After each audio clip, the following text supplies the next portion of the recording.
তৃতীয় ধাপে টাঙ্গাইল সদর উপজেলার ভোটে জমে উঠেছে প্রচার। এই নির্বাচনে লড়াই হবে ত্রিমুখী। ভোটাররা বলছেন যোগ্য প্রার্থীকেই বেছে নেবেন তারা। আব্দুল্লাহ আল নোমানের প্রতিবেদন, জানাচ্ছেন সিরাজুমণি শুভ।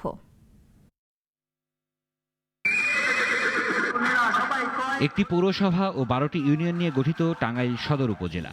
চেয়ারম্যান পদে 4 জন প্রার্থী।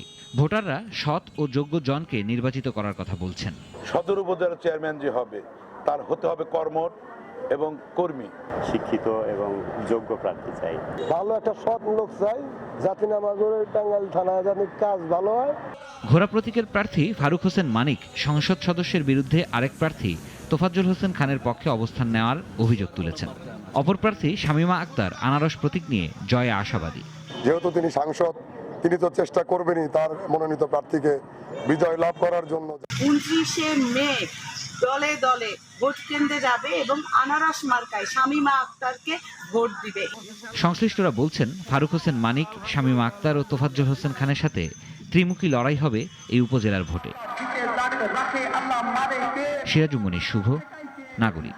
ওয়ালটন ফ্রিজ কিনে অনেকের মতো আপনিও হয়ে যেতে পারেন মিলেনিয়াল। সেরা পণ্যের সেরা অফার।